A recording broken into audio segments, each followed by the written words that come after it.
제가 성경을 쭉 묵상하고 연구하면서 늘 드는 생각은 하나님은 우리가 말씀을 지키는 것, 하나님의 말씀을 지키고 그 말씀대로 실천하고 순종하는 것을 정말로 원하신다라는 마음을 많이 받게 되었습니다.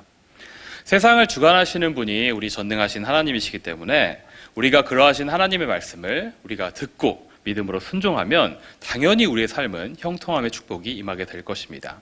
또한 하나님은 우리의 삶을 기뻐하시고 우리의 삶을 인도하시고 축복을 해주실 것입니다. 그런데 우리가 이 하나님의 말씀을 지키고 하나님의 말씀대로 순종하는 것은 결코 쉽지가 않은 일입니다. 이 세상이 워낙 악하기 때문에 또한 우리가 연약하기 때문에 이 우리의 연약함과 세상의 공격으로 인하여서 우리가 하나님 말씀을 그대로 다 지키고 순종하며 살아가는 것은 참 쉽지 않은 일입니다. 당장 눈에는 보이지 않아도 우리 마음 가운데서는 믿음으로 순종하고 싶고 거룩하신 하나님의 언약을 거룩하게 지키면서 살아가고 싶지만 당장 눈에 보이지 않기 때문에 우리는 적당히 세상과 타협할 때도 있고 때로는 말씀을 잊고 살아갈 때도 있는 것 같습니다. 그래서 만약에 우리가 어떠한 복받기만을 바라며 형통함만을 바라며 하나님의 말씀에 순종한다면 분명히 우리의 삶에 한계를 느끼게 될 것입니다. 하지만 하나님은 우리가 어떠한 환경과 어떠한 상황임에도 막론하고 하나님의 백성인 우리들이 하나님의 말씀을 그대로 지키고 순종하는 것을 너무나도 원하십니다. 그렇다면 우리가 어떻게 하여야 거룩하신 하나님의 말씀을 우리는 지키고 그 말씀대로 순종하며 살 수 있을까요? 늘 그렇듯이 모든 해답은 거룩하신 하나님의 말씀에 이미 들어있습니다. 오늘 본문인 출애굽기 19장 5절에서 6절 말씀은 우리가 왜 하나님의 말씀을 지켜야 하는지 그리고 어떻게 지킬 수 있는지에 대해서 아주 잘 설명해주고 있습니다. 오늘 본문 말씀은 많은 성경 연구가들이 이 출애굽기의 전체적인 주제 말씀이라고 이야기를 합니다. 하나님이 세상의 주인이시니 이스라엘 백성들이 하나님의 말씀을 듣고 그 언약을 잘 지키면 그들은 하나님의 소유가 되고 제사장 나라가 되며 거룩한 백성들이 된다는 약속을 하신 것입니다. 이미 하나님은 이 사건 전에 출애굽 사건을 통하여서 세계 최강대국인 애국과 그리고 세계 최고의 권력자인 바로왕을 굴복시키셨습니다. 그 사건으로 인해서 세계가 모두 하나님의 손안에 주관되고 있음을 증명하셨습니다. 그리고 나서 하나님은 모세를 신의 산으로 부르셔서 이스라엘 백성들의 마음과 몸을 성결하도록 명하신 후에 출애굽기 20장에 이어져서 나오는 10계명의 율법들을 주셨습니다. 이 당시 이스라엘에게 하나님이 율법을 주실 때에는 하나님께서 직접 그 산에 임재하셨습니다. 그래서 백성들은 성결하여야 했고요. 또한 이들이 잘못해서 하나님의 거룩하신 산에 오르거나 그 영역을 침범하게 되면 죽음을 당할 수도 있었기 때문에 경계를 세워야 했다고 합니다. 이러한 무거운 분위기 가운데 하나님께서는 이스라엘 백성에게 율법을 주셨습니다. 이런 어떻게 보면 이스라엘 백성들은 두려움 가운데 하나님의 율법을 받게 된 것입니다. 하지만 우리가 알듯이 이스라엘 역사 가운데 하나님의 율법은 그 두려움으로 인하여서 잘 지켜지거나 하지는 않았습니다. 그렇다면 이것은 무엇입니까? 우리가 하나님의 율법을 지키는 데 있어서 두려움은 어느 정도의 역할을 할 뿐이지 두려움은 하나님의 율법을 지키는 주요한 동기는 될 수가 없다는 것입니다. 그렇다면 우리는 어떻게 하나님의 율법을 잘 지킬 수 있을까요? 이 말씀을 우리가 조금 다른 시각으로 생각하고 율법을 다른 시각으로 바라보게 된다면 이 율법과 말씀이 새로운 은혜가 되면서 우리가 하나님의 말씀을 꼭 지켜야 되는 이유와 동기가 될 수 있습니다. 그것은 무엇입니까? 하나님의 말씀을 율법의 의무가 아닌 사랑의 의무로 다르게 해석하고 다르게 보는 것입니다. 그러한 관점에서 우리가 하나님의 말씀들과 구약의 율법들을 살펴본다면 우리가 백성들에게 율법을 의무하시는, 율법의 의무를 요구하시는 하나님의 마음에 대해서 그리고 그 사랑에 대해서 우리는 조금 더 명확하게 이해할 수가 있게 됩니다. 또한 그 사랑의 마음을 느낌으로 인하여서 우리는 율법을 지킬 수 있는 놀라운 동기를 얻게 되는 것입니다. 오늘은 이 출애굽기의 말씀을 중심으로 사랑의 관점에서 언약을 그리고 율법을 살펴볼 때 하나님의 마음을 살펴볼 때 우리에게도 동일한 하나님의 사랑과 은혜와 축복이 넘쳐나기를 주님의 이름으로 간절히 축원합니다. 첫 번째로 우리가 하나님의 율법을 지키면 우리는 어떻게 됩니까? 하나님은 이 말씀 가운데 모든 민족 중에 하나님의 소유가 된다라고 말씀하고 계십니다. 오늘 본문 5절에서도 이미 언급이 되어 있지만 세상의 모든 것은 우리 하나님의 것입니다. 그런데 하나님은 특별하게도 이스라엘 백성들에게 그들이 하나님의 말씀을 지키면 그들은 자기의 소유가 된다고 강조하면서 말씀하고 계십니다. 그렇다면 하나님의 소유가 된다라는 말의 진정한 의미는 무엇일까요? 그것은 하나님이 가지신 모든 것들 중에서 하나님은 자신의 언약한 율법을 지키는 이스라엘 민족에 대해서 아주 특별하게 대하시겠다는 의미인 것입니다. 이 말씀을 다른 성경의 번역들에서는 이스라엘 백성들이 하나님의 귀중한 보물이 될 것이다 라고 해석하고 있습니다. 즉 하나님은 이 세상 그 무엇보다도 율법을 지키는 사람들을, 율법을 지키는 하나님의 백성들을 아주 특별하게 자신의 귀중한 보물처럼 여기시며 사랑하시겠다는 의미로 말씀을 하신 것입니다. 그것이 바로 하나님의 소유된 백성인 것입니다. 어떤 성경학자들은 이 구약의 율법들을 결혼한 사람들의 관계로 해석하는 사람들이 있습니다. 그것도 좋은 해석입니다. 이 사람들의 주장에 의하면 율법은 하나님과 하나님의 백성들 간의 혼인 관계의 서약과 같은 것이다 라고 얘기하는 것입니다. 이것을 율법을 결혼한 부부 간의 사랑의 관점으로 적용해서 해석해 본다면 지금 신랑 되신 하나님은 신부된 이스라엘 백성에게 그리고 신부된 오늘날의 우리에게 이렇게 말하고 있는 것입니다. 너는 내 거다. 너는 나만의 신부야. 그리고 너는 나의 보물이야. 라고 얘기하고 계신 것입니다. 이것이 무엇입니까? 바로 하나님의, 신랑 되신 하나님의 사랑 고백인 것입니다. 그런데 이전에 신랑 되신 하나님은 신부된 우리에게 딱 한 가지를 부탁하십니다. 그것은 사랑하는 남편인 나의 말을 듣고 신실한 남편의 한 이 사랑의 약속을 제발 지켜달라는 것입니다. 그러면서 그 남편은 이어지는 부탁 가운데 남편인 자신에 대해서 최소한으로, 아주 최소한으로 지켜져야 되는 부분에 대해서 4가지를 이야기하고 있습니다. 첫 번째는 무엇입니까? 사랑하는 남편과 사랑하는 아내인 그 우리들 사이에 다른 남편, 다른 남자, 다른 이성을 두지 말라는 것입니다. 이것은 부부간에 당연한 것입니다. 그리고 두 번째는 무엇입니까? 그 남편만을 가장 많이 사랑해야지 다른 것들을 만들어서 그 남편보다 더 사랑하면 안 된다는 것입니다. 이것 또한 남편으로서 당연히 요구할 수 있는 것입니다. 세 번째는 무엇입니까? 망령된 어떠한 잘못된 행동으로 인해서 남편의 이름과 남편의 명예에 먹칠을 하지 말아달라는 것입니다. 이것 또한 남편으로서 당연히 요구할 수 있는 것입니다. 마지막으로 4번째는 무엇입니까? 이 남편과 제발, 남편을 너무 사랑하고 우린 부부인데 이 남편과 사랑하는 그 시간을 적어도 한 주에 하루는 아무것도 안 하고 좀 쉬면서 함께 그 시간에 서로 사랑하고 서로만을 바라보자라는 것입니다. 그 하루만은 제발 사랑하는 남편인 나와 함께 해줘 라고 얘기하는 것입니다. 이것은 무엇입니까? 이 모두가 신부가 남편의 부인으로서 남편에게 아주 정상적으로 당연히 해줘야 될 의무인 것입니다. 만약에 이 신부가 바람이 나서 남편과 자기 사이에 다른 남자를 두었거나 혹은 그 남편보다 더 사랑하는 무언가를 만들었다고 생각해 보십시오. 이 신부는 다른 사람들의 엄청난 욕을 먹을 것입니다. 또한 이 신부가 잘못된 행동으로 남편의 멍에 먹칠을 했습니다. 혹은 남편과의 시간에 아무것도 안 해야 되는데 그 남편과의 시간을 버리고 다른 일을 합니다. 그렇다면 이 신부는 부인으로서 결혼의 의무와 부부의 관계에 대한 의무를, 책임을 다하고 있지 않은 것입니다. 이러한 문제를 가진 여자는 도덕적으로, 사회적으로 매장되고 비난받아야 마땅할 것입니다. 이 남편이 이야기한 약속은 그가 남편으로서 자기 아내에게 받아야 될 너무나도 당연한 것입니다. 이것을 하나님은 출애굽기 20장 10계명에서 하나님께 지켜야 될 1계명에서 4계명까지 말씀하고 계신 것입니다. 저는 예전에 성경에서 질투하시는 하나님이 좀 이해가 안 갔습니다. 거룩하신 하나님이, 선하신 하나님이 질투를 하셔? 좀 이해가 가지 않았습니다. 주님은 우리를 그렇게 사랑하신다면서 그렇게 속이 좁으신가? 주님을 그렇게 우리를 사랑하고 용납하신다면서 왜 우리를 질투하실까? 다른 것에 우리가 관심을 좀 두었다고 왜 우리에게 질투를 하시는 것일까? 이런 오해가 들었습니다. 그런데 주님과 우리 사이의 이 관계를 부부의 관계로 해석하며 이 말씀들을 보니까 저는 질투하시는 하나님이 이해가 가기 시작했습니다.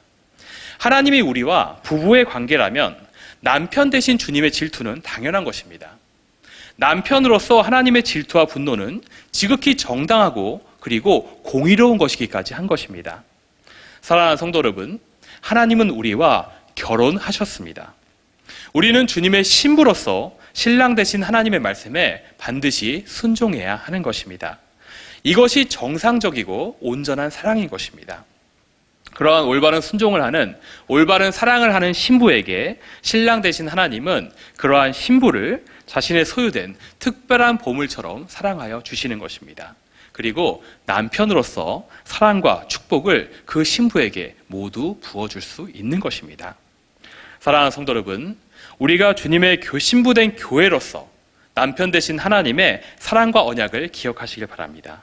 그리고 그 남편의 사랑에 반응하며 하나님의 약속의 말씀을 모두 지켜서 하나님의 특별한 사랑과 은혜를 받는 우리가 되기를 주님의 이름으로 간절히 축원합니다.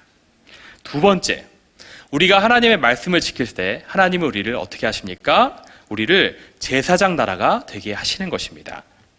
본문에 이어지는 말씀에서 하나님의 말씀을 듣고 그 언약을 지키면 너희가 내게 대해서 제사장 나라가 된다라고 말씀하고 계십니다.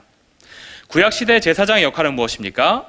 죄지은 백성과 거룩하신 하나님의 사이를 잇는, 거룩하신 하나님과의 중재를 하는 그런 역할을 하는 것입니다. 즉, 죄지은 백성들이 하나님께 나아오는 역할을 돕는 그런 조력자 역할이 바로 제사장의 역할이었습니다. 백성들은 죄가 있는 상황 가운데 거룩하신 하나님, 공의로우신 하나님께 감히 나아올 수가 없었습니다. 그래서 연약한 백성들을 아시는 하나님은 그 백성들이 죄를 씻을 수 있도록 레위기의 제사들을 허락하신 것입니다. 그리고 또한 그 제사를 도울 수 있는, 그 제사를 드릴 수 있는 제사장들을 세우신 것입니다.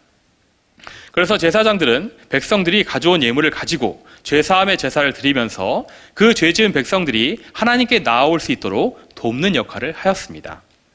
하나님은 이러한 중재자 역할을 주시면서 이스라엘 백성들이 하나님의 말씀을 지킬 때 그들을 이러한 중재자 역할을 하는 제사장 나라로 세우겠다고 약속하신 것입니다. 저는 예전에 이 말씀을 보고 이렇게 생각을 했습니다. 아, 그렇다면 내가 하나님의 일을 하려면, 내가 하나님께 쓰임 받으려면 내가 말씀을 지키고 내가 거룩하게 되어야지 하나님이 나를 제사장으로 삼으시겠구나 라고만 생각했습니다. 물론 이 생각도 잘못된 것은 아닙니다. 그런데 이 말씀의 이면에는 또 다른 의미가 숨겨져 있는 것입니다. 요한복음 15장 14절에 예수님은 우리가 주님의 명하신 대로 다 행하면 자신의 친구라고 말씀하셨습니다. 주님은 우리를 사랑과 우정을 나누는 친구 관계로 여기시는 것입니다. 우리는 주님의 친구입니다. 그래서 오늘 이 말씀을 사랑하는 친구의 관점에서 해석하게 된다면 이런 말씀인 것입니다. 나는 너를 사랑하는 친구로 여기기 때문에 나의 가장 중요하고 귀한 사역을 너와 함께 동역해서 하고 싶다라는 의미를 담고 있는 것입니다. 사랑하는 성도 여러분, 전능하신 하나님은 모든 것을 혼자 다 하실 수 있습니다. 그것이 가장 완벽한 것이고 완전한 것이고 효율적인 것입니다.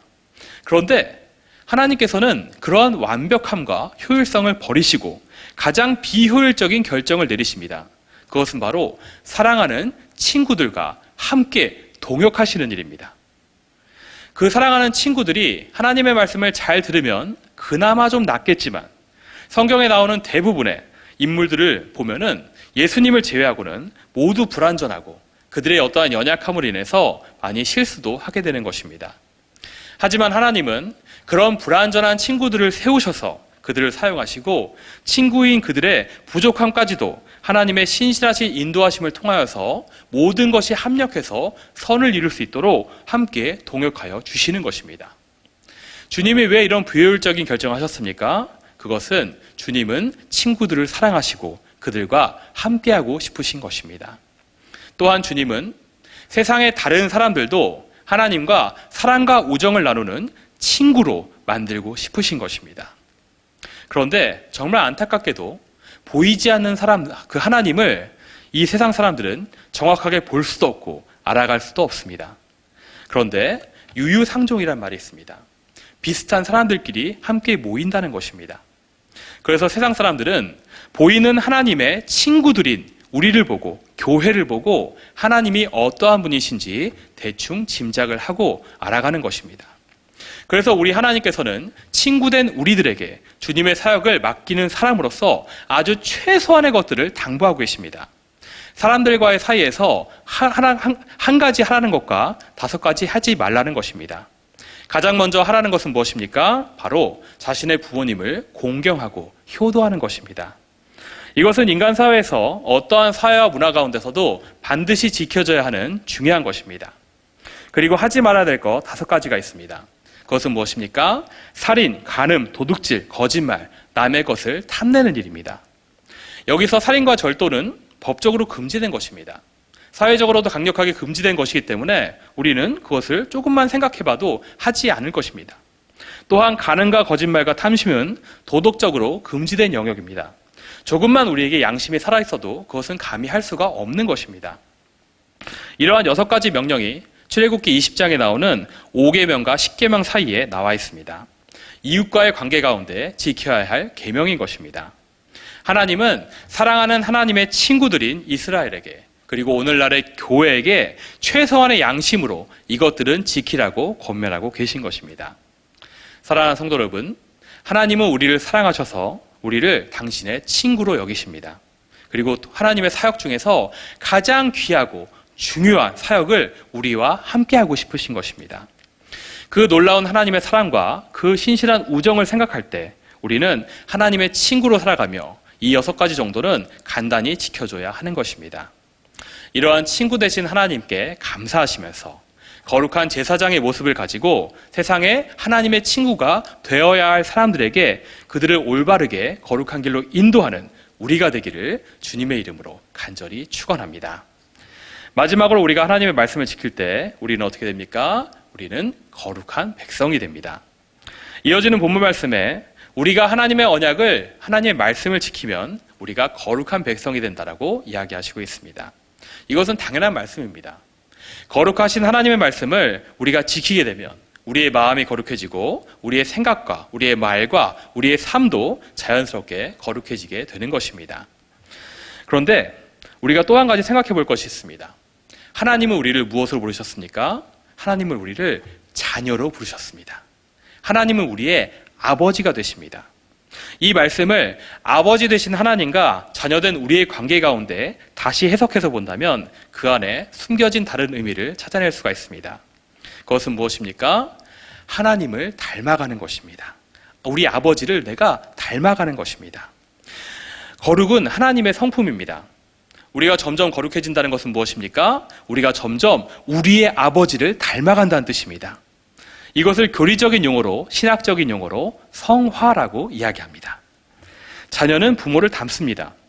유전적으로 외모가 닮지만 점점 자라면서 자녀들은 부모의 삶을 보고 부모의 성품을 닮고 부모의 인성을 닮고 부모의 삶을 부모의 삶을 닮아가게 되어 있습니다. 그래서 우리가 그 자녀를 보면 그 부모를 추측할 수 있는 것입니다. 그래서 우리 아버지 되신 하나님은 레위기 율법을 통하여서 내가 거룩하니 너희도 거룩하여라 라고 명령하신 것입니다. 즉 이 말씀은 너희는 나의 사랑하는 자녀이니 거룩한 아버지인 나를 닮아가라 라는 말씀입니다. 사랑하는 성도 여러분, 우리 아버지 되신 하나님은 어떤 분이십니까? 하나님은 이 세상의 그 무엇도 비교할 수 없는 가장 존귀하고 완전하고 선하고 아름다우시며 영광이신 분이 우리 아버지십니다. 그러한 영광스러운 아버지를 닮아가라는 것은 무엇입니까? 비록 우리가 우리 아버지처럼 완벽하지는 못할지라도 우리를 존귀하고 선하고 아름답고 영광스러운 존재로 만들어 주시겠다는 것입니다. 그것은 바로 우리가 하나님의 사랑하는 자녀이기 때문입니다. 우리 아버지 되신 하나님은 사랑하는 우리 주의 자녀들이 아버지처럼 존귀하고 선하고 아름답기를 원하십니다. 그 모든 것을 이루는 것은 무엇입니까? 바로 아버지의 거룩하심을 담는 것입니다. 하지만 정말 안타깝게도 우리 안에는 선한 것이 하나도 없습니다. 우리는 늘 죄에 연약하고 사단은 우리를 여전히 넘어뜨리고 하나님의 말씀을 우리는 지키는 것보다 어기는 것이 더 쉽습니다. 그래서 거룩하신 하나님은 우리 가운데 찾아오셨습니다. 누구십니까? 성령 하나님입니다. 그래서 우리 성령 하나님은 겸손하게 회개하고 정결해진 영혼 가운데 그 마음 가운데 찾아오셔서 내주하시고 우리의 마음을 다스리시고 우리가 말씀을 지킬 수 있도록 도우시고 우리의 삶을 점점 주님 닮아가게 성화시키시는 것입니다. 사랑하는 성도 여러분, 우리가 회개한 마음 가운데 정결한 마음 가운데 성령 하나님을 모신다면 우리는 하나님의 말씀을 지키고 순종할 때 순종하기가 쉽게 되는 것입니다. 그리고 우리는 거룩한 하나님의 백성이 점점 되어가는 것입니다.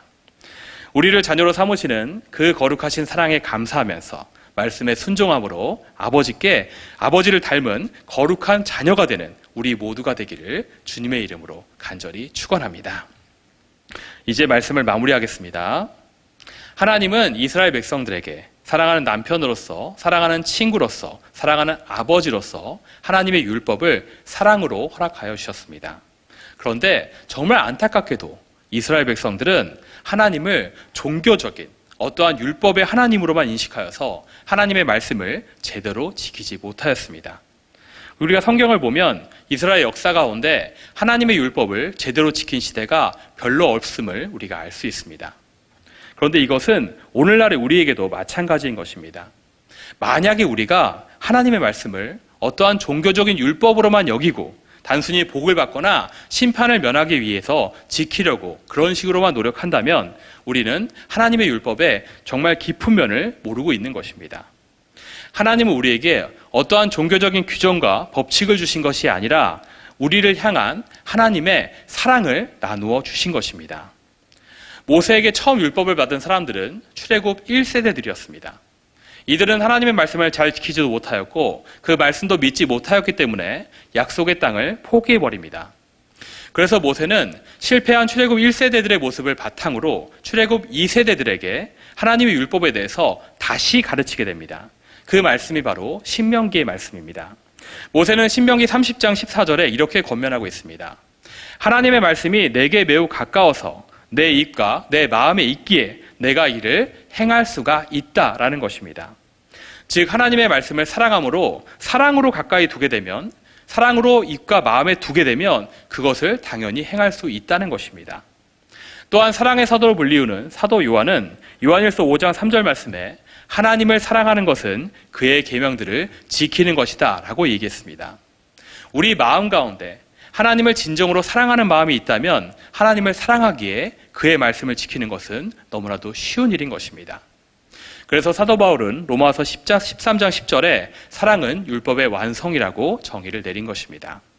사랑하는 성도 여러분, 우리가 하나님의 거룩하신 말씀을 사랑하는 부부 간의 사랑의 약속으로 여길 때, 그리고 친밀한 친구 간의 신실한 우정의 약속으로 여길 때, 또한 사랑하는 아버지의 은혜와 축복으로 여길 때 우리는 하나님의 말씀을 제대로 지킬 수가 있게 되는 것입니다.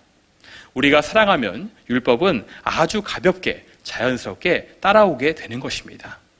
우리가 이 말씀을 기억하고 하나님을 사랑하며 하나님께서 주신 말씀을 사랑으로 지켜나가는 우리 모두가 되기를 주님의 이름으로 간절히 축원합니다.